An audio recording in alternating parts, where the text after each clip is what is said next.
Halo guys, nama aku Riri Solia, NIM aku C1A024043. Lanjut. Halo guys, nama aku Naila, NIM aku J1024024-052. Halo, nama aku Eras Kaila Kusuma Murani dengan NIM 037. Halo guys, aku Rahel Prananda Banterwan dengan NIM 054. Halo semuanya, dan terakhir ada aku Isti dengan NIM 044. Kan tadi kita habis belajar tentang wawasan Nusantara. Terus apa sih yang udah kita ambil? Kalian paham nggak tentang wawasan Nusantara itu sendiri? Oke, kalau menurut aku wawasan Nusantara itu lebih ke cara pandang yang mengajak kita untuk apa ya namanya, untuk selalu bersatu, menghargai perbedaan, terus juga cara gimana kita menjaga keutuhan di Indonesia yang notabene itu punya banyak keberagaman. Betul, aku juga setuju sih. Emang lebih ke cara pandang, terus kayak emang harus kita implementasiin juga nggak sih kehidupan sehari-hari itu menurut aku. Yang aku tahu kan apa ya, kalau wawasan Nusantara itu kan kayak bentuk geologisnya, terus juga bahasa diri kitanya, terus ada nggak sih kayak apa ya kayak sejarahnya gitu, sejarahnya wawasan Nusantara itu sendiri? Kalau berdasarkan materi tadi yang udah disampaikan itu, jadi pada awalnya itu laut Indonesia itu hanya diukur dari 3 mil dari jarak pantai, 3 mil. Terus jadi laut sisanya itu punya merupakan dianggap sebagai laut bebas, alias bukan milik siapa-siapa. Nah itu yang bikin Indonesia itu kelihatan kayak kepecah-pecah. Nah akhirnya pada ketika muncul namanya deklarasi Juanda itu baru ada aturan baru yang tadinya jaraknya cuma 3 mil jadi 12 mil dari laut. Nah itu yang bikin klaim bahwa Indonesia juga merupakan negara yang kepulauan. Gitu. Tapi kan kepulauan kan pasti banyak budayanya nggak sih, banyak bedanya. Terus berarti kan wawasan Nusantara tuh ada biar kita bisa mandang jadi satu kesatuan kan.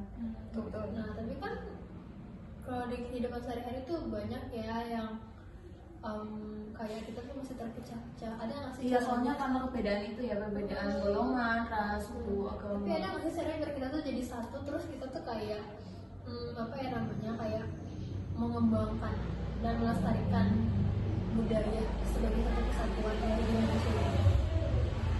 Kalau menurut aku sih dari materi yang udah kita kerjain itu ada beberapa contoh penerapan gitu loh. Pertama itu menjadikan Pancasila sebagai pedoman hidup di keseharian kita untuk masyarakat. Yang kedua itu untuk menunjukkan sikap nasionalisme pada setiap rakyatnya. Dan terakhir itu agar kita itu menghargai satu sama lain dan nggak melihat perbedaan. Kalau menurut aku sih lebih ke kayak kesadaran dari masing-masing kita aja sih, kan kita beragam gitu. Jadi biasanya kita juga Kan juga kita punya kepentingan bersama, tujuan bersama. Dari kita mulai penjajahan dari Belanda, kolonialisme, kita mulai survive bareng-bareng, terus akhirnya kita punya keberagaman yang bisa mempersatukan kita pada saat itu. tapi apa sih yang udah kalian lakuin buat di kehidupan sehari buat kayak nunjukin wawasan Nusantara ini, kayak kalian tuh nggak implementasiin apa di kehidupan sehari-hari?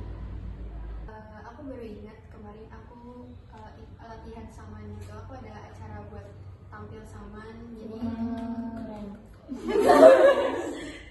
UKM kah? ya kayak semacam UKM gitu, tapi khusus buat tampil di Fakultas Santi. Jadi itu menurut aku juga salah satu cara aku sendiri buat melestarikan budaya, buat terjun langsung. Jadi kamu lebih memahami ya budayanya sana, tarinya sana, tari saman yang bukan dari asal kamu gitu. Ada videonya nggak? Boleh ditunjukin. Boleh tunjukin nggak? Tunjukin nanti. Oke.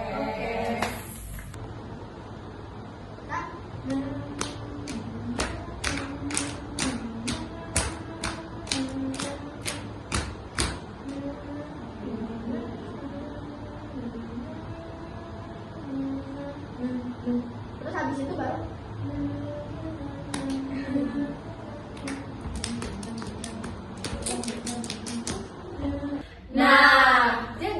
kesimpulan dari wawasan Nusantara itu adalah cara pandang yang mengajarkan kita untuk selalu bersatu, menghargai perbedaan, dan juga menjaga keutuhan Indonesia, guys. Nah, wawasan Nusantara itu juga banyak banget bentuknya buat kita implementasi di kehidupan sehari-hari. Salah satunya adalah teman kita Naila yang udah mengimplementasikan wawasan Nusantara melalui kegiatan UKM Tari Saman. Jadi, sekian dari kelompok kami. Makasih.